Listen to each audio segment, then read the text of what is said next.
Hello class. सो हमारी जो previous class थी उसमें हमने काफ़ी सारे मैकेनिज्म ऑफ एक्शंस की बात किया, जिसमें टर्बिना, फाइन, एंटी मेटाबोलाइट, फुलविन, हमने कई सारी चीज़ों के बारे में बात किया था।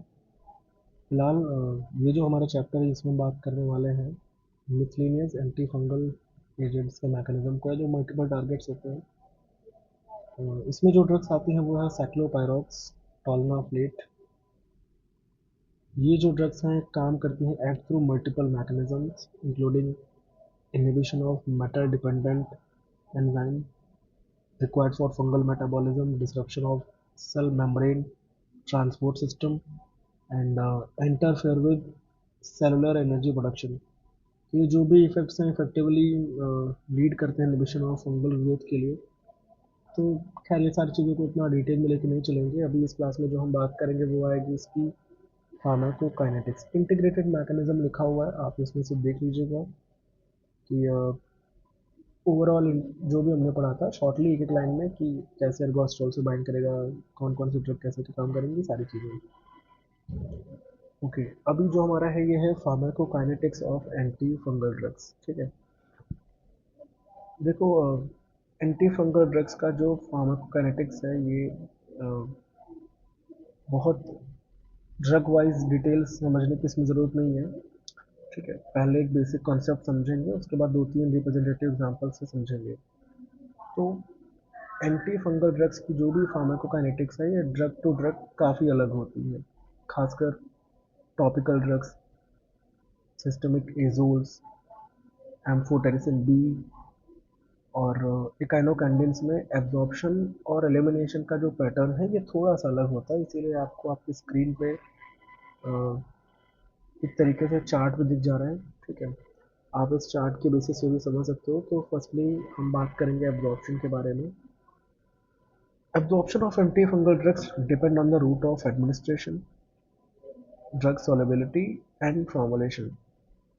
खैर, हम अगर इस तरीके समझना चाहें तो ये भी है कि पॉलीन्स में जो हमारी ड्रग्स हैं कि पुअरली एब्जॉर्ब होती है फ्रॉम द जीआई ट्रैक्ट, क्योंकि इनका मॉलिकुलर साइज ज़्यादा होता है। Amphotericin B is therefore given IV for systemic infections. Nystatin is absorbed and is used topically or orally for local action in the gut. ठीक है, तो ये बहुत सारी चीज़ें ऐसे हो सकती हैं। तो टॉपिकल एंटी फंगल्स जो भी हैं, टॉपिकल की अगर हम बात करें, इसके लिए आप म्यूकोसा पर लगाने वाले ड्रग्स का जो सिस्टमिक एब्जॉर्प्शन नॉर्मली कम होता है, इसीलिए इनका एक्शन मेनली लोकल साइट पर डिपेंड करता है। एग्जांपल के तौर पर जैसे क्लोट्रिमाजोल क्रीम आप यूज़ करते हैं, निस्टैटिन टॉपिकल प्रिपरेशन होती है। अब इसके अलावा ओरल एंटी फंगल्स। ठीक है, ओरल एंटी फंगल्स में जैसे कि कुछ एंटी फंगल जीआई ट्रैक्ट से बहुत अच्छी तरीके से एब्जॉर्ब होते हैं।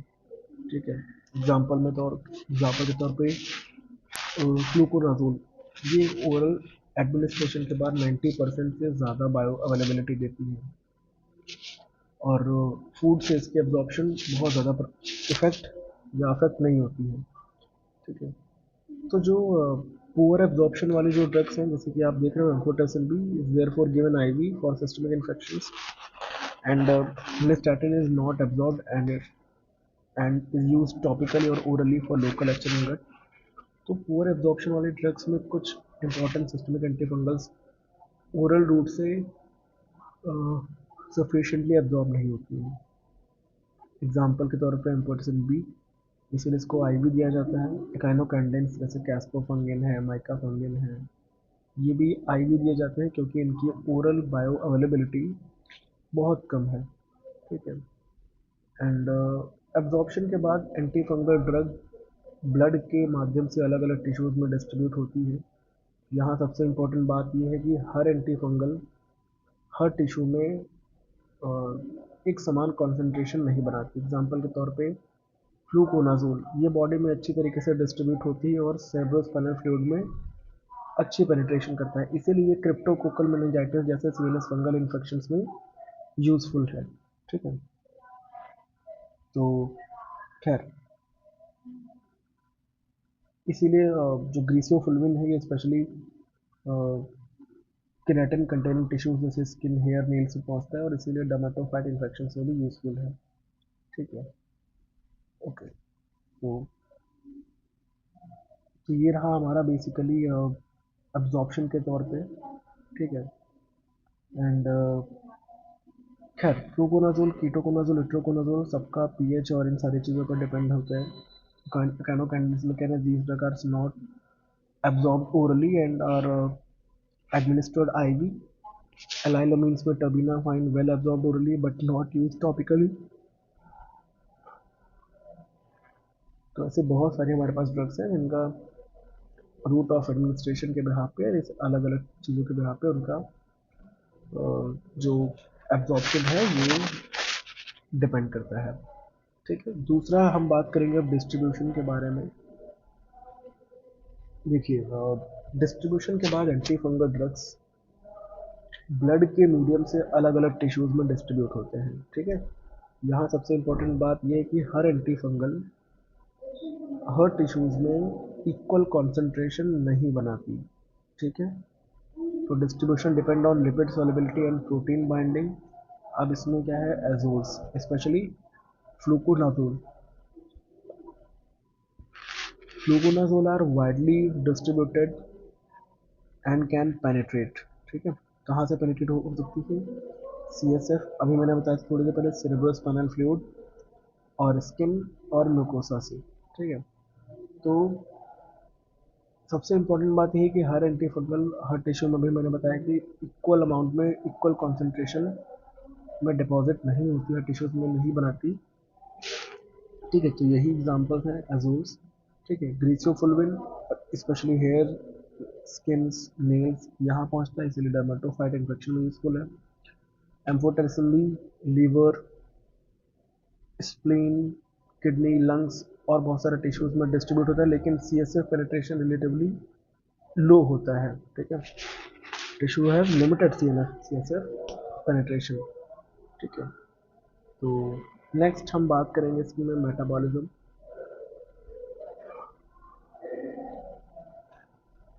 देखिए, एंटी फंगल ड्रग्स का जो मेटाबॉलिज्म है मेनली लीवर में हो सकता है, लेकिन सभी ड्रग्स हेपेटिक मेटाबॉलिज्म नहीं कराती। ठीक है, एजोल्स जैसे कि कई एजोल्स का जो मेटाबॉलिज्म है ये हेपेटिक साइटोक्रोम P एंजाइम्स के थ्रू होता है, P450 एंजाइम। ठीक है, एग्जाम्पल के तौर पर जैसे इट्राकोनाजोल और वोरिकोनाजोल, ये एक्सटेंसिवली हेपेटिक मेटाबॉलिज्म से ही गुजरते हैं। और वहीं पे फ्लूकोनाजोल इसका इम्पोर्टेंट एक्सेप्शन है कि क्योंकि इसका मोस्ट ऑफ द पोर्शन, अधिकांश हिस्सा अनचेंज्ड फॉर्म में किडनी से निकलता है। ठीक है, एम्फोटेरिसिन भी इसका जो मेटाबॉलिज्म है साइटोक्रोम P450 एंजाइम से नहीं होता और इसका एलिमिनेशन बहुत स्लो होता है। खैर, तो टर्बिनाफाइन, ग्रेसियोफुलविन, क्लोसाइटोसिन, एकाइनोकैंडिन्स सबका मेटाबॉलिक रेट यहाँ पे लिखा हुआ है।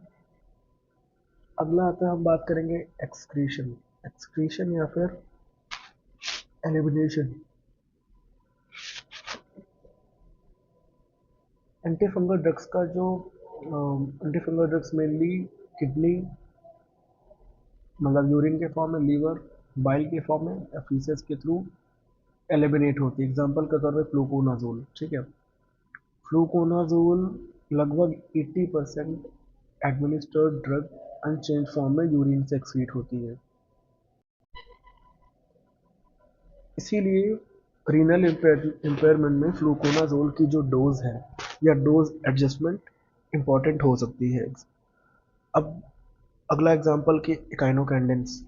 ठीक है, ये जो इकाइनोकैंडिन्स, इनका जो मेटाबॉलिज्म डिग्रेडेशन के बाद होने के बाद इनके जो मेटाबोलाइट्स मेनली बाइल और फीसेस से एलिमिनेट होते हैं। ठीक है, तो amphotericin B slowly excreted via kidney and bile, azoles excreted in bile and feces, terbinafine excreted via urine, ग्रीसियोफुलविन excreted in urine and feces। ठीक है, और रीनल और हेपेटिक डिस्फंक्शन में affect elimination and require dose adjustment. ठीक है, so half life की बात करें यार, half life and duration of action के बारे में, हर ड्रग की अपनी अलग हाफ लाइफ होती है। तो यहाँ पे फ्लूकोनाजोल, ये इसकी हाफ लाइफ ज़्यादा है, 1 डेली डोज। इसके अलावा amphotericin B, prolong tissue retention. Terbinafine tissues में एक्यूमुलेट हो जाता है, लॉन्ग ड्यूरेशन तक काम करेगा। एंड ग्रीसियोफुल्विन भी रिक्वायर्स प्रोलॉन्ग थेरेपी। अब इनकी जो स्पेशल फार्माकोकाइनेटिक फीचर्स हैं कि कई सारे एंटी फंगल ड्रग जो भी है require long duration of therapy. Some drugs accumulate in keratinized tissues, skin, hair, nails, ठीक है। एंड हेपेटिक मेटाबॉलिज्म लीड करता है ड्रग इंटरेक्शंस, स्पेशली एजोल्स। इसलिए कभी भी ड्रग्स को, सेम क्लास की दो ड्रग्स को एक साथ नहीं लेना चाहिए, मैं स्टार्टिंग से बताते हुए चल रहा हूँ। And renal excretion require caution in kidney disease. और डिस्ट्रीब्यूशन टू CSF ये वेरी करता है, important for fungal meningitis treatment, जो मेनिंजस में फंगस हो जाता है, ठीक है। तो ये सारी चीज़ें, factor affecting pharmacokinetics, gastric pH, food intake, liver disease, renal disease, drug interaction, ये सारी चीज़ें आप पहले से समझ चुके हैं, तो इसको उतना एक्सप्लेन करने की ज़रूरत नहीं है। तो अभी क्लिनिकल जो यूजर्स हैं हम इसके बारे में बात करेंगे। Antifungal drugs are use to treat fungal infections, mycosis affecting different parts of the body, ranging from superficial infection to life-threatening systemic diseases. तो फर्स्टली सुपरफिशियल या क्यूटेनियस फंगल इन्फेक्शंस जो आएंगे। अब इसमें स्किन, हेयर और nail वाले fungal infections में ये अपना एक्ट करके यूज़ किया जाता है। एग्जांपल के तौर पे टीनिया कॉर्पोरिस, इसके लिए टॉपिकल क्लोट्रिमाजोल, ठीक है। सो टॉपिकल एजेंट्स, क्रीम्स या ऑइंटमेंट्स या ओरल ड्रग्स को यूज़ कर सकते हैं डिपेंडिंग ऑन सिविरिटी, ठीक है। दूसरा है म्यूकोक्यूटेनियस कैंडिडियासिस। म्यूको का मतलब mucus, related to mucosa, used in infectious involving mouth, oral thrush जो मैंने आपको बताया था, ठीक है। वजाइनल कैंडिडियासिस, तो एजोल्स और निस्टैटिन कॉमनली यूज किए जाते हैं, ठीक है। थर्ड वन इज सिस्टमिक या deep fungal infections, used in serious infections involving lungs, blood stream या brain। एग्जाम्पल के तौर पे एम्फोटेरिसिन बी, ठीक है। एंड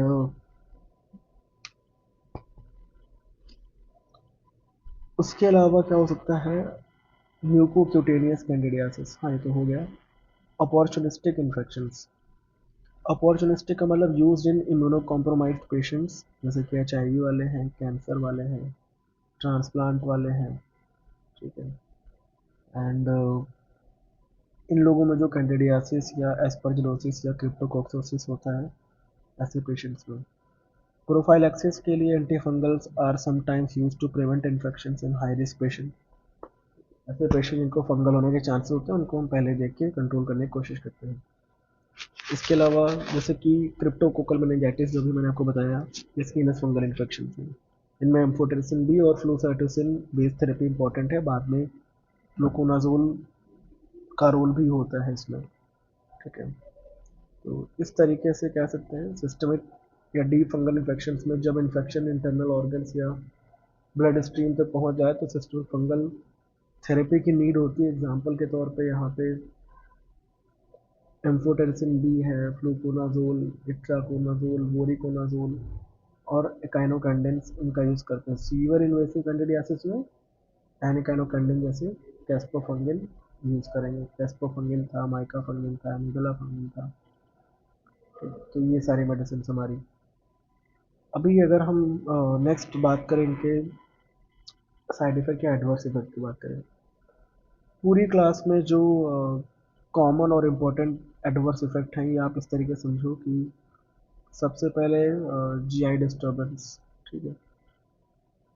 GI डिस्टर्बेंस तो बहुत सारे यहाँ पे मैंने बना रखे हैं, ठीक है। बट हेपेटोटॉक्सिटी जैसे आप देख रहे हो, मैनी एंटीफंगल ड्रग्स स्पेशली एजोल्स में कॉज लीवर डैमेज। विशेषकर सिस्टमिक एजोल्स जो है, ठीक है, ये लीवर फंक्शन पर थोड़ा सा इम्पैक्ट डालती है, ध्यान देना बहुत ज़रूरी है। एलिवेटेड लीवर एंजाइम्स या हेपेटाइटिस के केसेस में ये ऐसा करवा सकते हैं। इसके अलावा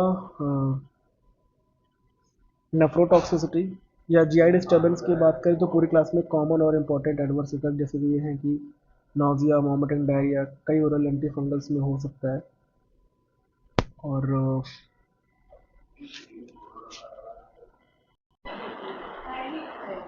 स्किन रैशेस भी आ सकते हैं, जैसे कि स्किन रिएक्शंस पे रैशेस है, इचिंग है, एलर्जिक रिएक्शंस टॉपिकल में भी होने के चांसेस ज़्यादा रहते हैं, तो इस टाइप से। एंड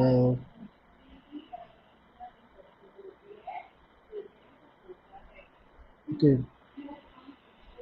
क्या हो गया, हेपेटोटॉक्सिसिटी हो गया है, जीआई डिस्टर्बेंस हो गया, स्किन रैशेस। नेफ्रोटॉक्सिसिटी मैंने आपको बताया सबसे इंपॉर्टेंट एग्जांपल एम्फोटेरिसिन बी, ये किडनी टॉक्सिसिटी करवा सकती है, ठीक है। तो इसके साथ इलेक्ट्रोलाइट डिस्टर्बेंस भी हो सकते हैं, तो रीनल इम्पेयरमेंट और इलेक्ट्रोलाइट डिस्टर्बेंस या इम्बैलेंस ये चीज़ें कर सकती है। एंड इन्फ्यूजन रिएक्शंस में या इन्फ्यूजन रिलेटेड एम्फोटेरिसिन बी में फीवर, चिल्स, वाइगर्स, हाइपोटेंशन जैसी इन्फ्यूजन रिएक्शंस हो सकती है। और इसके बाद हार्मोनल इफेक्ट्स, कीटोकोनाजोल में कॉज गायनोकोमास्टिया और मेंस्ट्रुअल इरेगुलरिटीज़। और इसके अलावा बोन मैरो सप्रेशन भी हो सकता है, प्लोसाइटोसिन का एक इम्पॉर्टेंट एडवर्स इफेक्ट है ये, ठीक है। सीएनएस इफेक्ट, हेडेक, डिजीनेस कुछ ड्रग्स की वजह से। अभी जो हम नेक्स्ट बात करेंगे ये हमारा प्रिकॉशन के बारे में है। तो प्रिकॉशन का मतलब सावधानियाँ, एंटीफंगल ड्रग्स देते टाइम कुछ इंपॉर्टेंट प्रिकॉशंस की। जो लीवर फंक्शन की बात करें तो सिस्टमिक एजोल्स होने वाले पेशेंट में थोड़ा सा स्पेशल हमें ध्यान देना चाहिए, ठीक है। तो स्पेशली विद एजोल्स, ठीक है। रीनल फंक्शन की बात करें, use cautiously renal impairment particularly amphotericin B, ठीक है। तो ये रीनली एलिमिनेटेड ड्रग्स जैसे फ्लूकोनाजोल वगैरह, ठीक है, इनके लिए भी थोड़ा सा फोकस करना होगा, थोड़ा कॉशियसली इनको देना होगा। एंड ड्रग इंट्रैक्शंस की बात करें तो कई एजोल्स साइटोक्रोम P450 एंजाइम्स को अफेक्ट करती हैं, इसीलिए मल्टीपल मेडिसिन लाने वाले पेशेंट्स में इंटरेक्शंस इम्पॉर्टेंट है, ठीक है। जो मल्टीपल मेडिसिन लेते हैं ना, उनके लिए थोड़ा सा ये चीज़ें हैं कि ड्रग टू ड्रग इंटरेक्शन ना हो जाए, ठीक है। सो avoid long term use without monitoring. Pregnancy में सिस्टमिक एंटीफंगल सिलेक्शन से थोड़ा सा सावधानी से लेना चाहिए, क्योंकि ड्रग स्पेसिफिक इश्यूज हो सकते हैं, तो सेफ्टी देखनी चाहिए, ठीक है। And maintain proper hygiene to prevent reinfection, दोबारा इन्फेक्शन ना हो, इसलिए प्रॉपर हाइजीन मेंटेन रखना चाहिए, पसीना न इकट्ठा होने दें, हाँ, चीज़ें साफ रखें, ठीक है। अभी हम नेक्स्ट और लास्ट इसमें बात करेंगे कॉन्ट्राइंडिकेशंस या फिर जिन्हें हम अवॉइडेंस भी कहते हैं, ठीक है। देखो, एंटी फंगल ड्रग की कोई एक कॉन्ट्राइंडिकेशन कॉमन नहीं होती है, ठीक है। कॉन्ट्राइंडिकेशन ड्रग स्पेसिफिक होते, एग्जांपल के तौर पे बहुत सीवियर हाइपर सेंसिटिविटी से रिलेटेड ड्रग अवॉइड करो, या सिग्निफिकेंट लीवर डिजीज से रिलेटेड हेपेटोटॉक्सिक सिस्टमिक एंटीफंगल्स, ठीक है। पर्टिकुलरली सर्टेन नजूल्स, इनमें थोड़ा सा ध्यान दे के। और उसके अलावा रीनल इम्पेयरमेंट, ठीक है। तो जो रीनली क्लियर ड्रग्स में डोज एडजस्टमेंट या अल्टरनेटिव की ज़रूरत हो सकती है। इम्पॉर्टेंट ड्रग इंटरेक्शन मीन्स कि जो इंटरेक्टिंग मेडिसिन के साथ में कुछ एजोल्स अवॉइड या मॉडिफाई करने पड़ सकते हैं, इसीलिए एंटीफंगल थेरेपी में right drug, right site, right route and patient की रीनल या हेपेटिक कंडीशन बहुत इंपॉर्टेंट है। तो severe liver disease, renal failure, certain drugs, pregnancy में कुछ एंटीफंगल्स क्योंकि वो टेरापेजेनिक होते हैं या फेटल हार्म पहुंचा सकते हैं, एजोल्स नहीं दे सकते उनको। Hyper sensitivity and drug interactions. ठीक है, तो इस तरीके से हमारा यहाँ पे हो सकता है। अभी जो हम नेक्स्ट जो बात करने वाले हैं, ठीक है, वैसे तो इस चैप्टर में यहीं से रखेंगे हम। ठीक है, सारी चीज़ें रिलेटिवली फंगल से रिलेटेड। जो नेक्स्ट अभी बात करेंगे वो है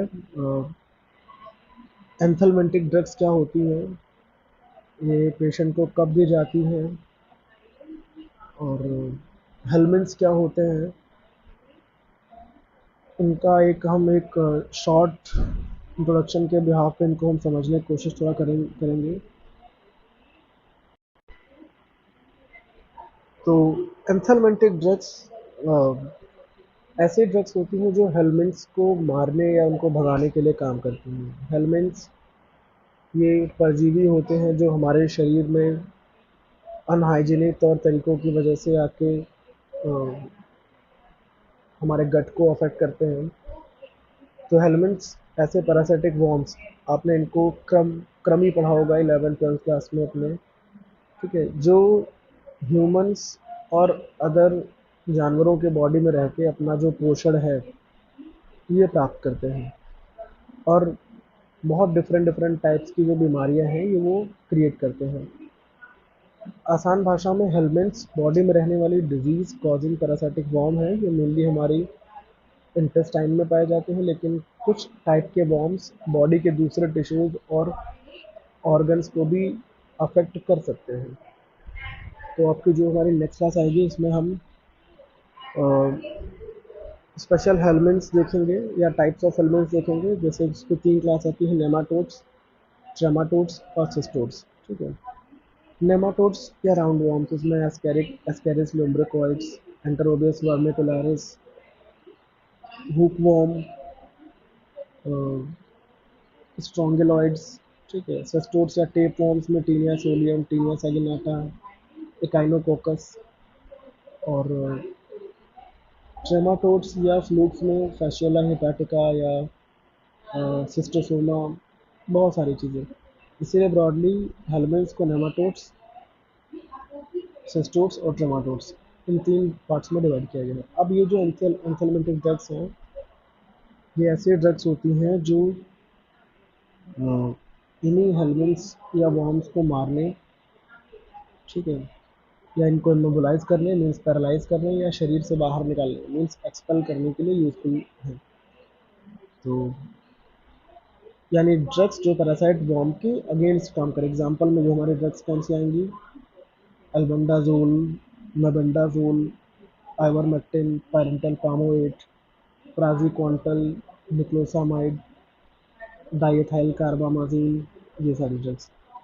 तो एंथलमेंटिक ड्रग्स कब दी जाएंगी, जब किसी व्यक्ति के शरीर में हेलमेंथिक इन्फेक्शन या ये वॉर्म इन्फेस्टेशन हो, तब अप्रोप्रिएट एंथलमेंटिक ड्रग दी जाती है। एग्जाम्पल के लिए एस्केरिस इन्फेक्शन में जब राउंड वॉर्म इन्फेक्शन में क्या होता है, एल्बेंडाजोल या मेबेंडाजोल दिया जा सकता है। ठीक है, तो यहाँ पे एल्बेंडाजोल, मेबेंडाजोल, इवरमेक्टिन, डाइथाइल कार्बामाजिन, बहुत सारे हमारे पास ड्रग हैं। फाइलेरियल भी, इसमें फाइलेरिया को भी समझेंगे। वुचेरिया बैंक्रॉप्टी, ब्रोगिया मलाई, ब्रोगिया टिमोरी, जिसकी वजह से जो एलिफेंटियासिस या हाथी पाँव, जिसको हम फाइलेरिया बोलते हैं, ये हो जाता है। तो इसके केसेस में डाइथाइल कार्बामाजिन और कुछ कंडीशंस में इवरमेक्टिन का यूज़ करते हैं।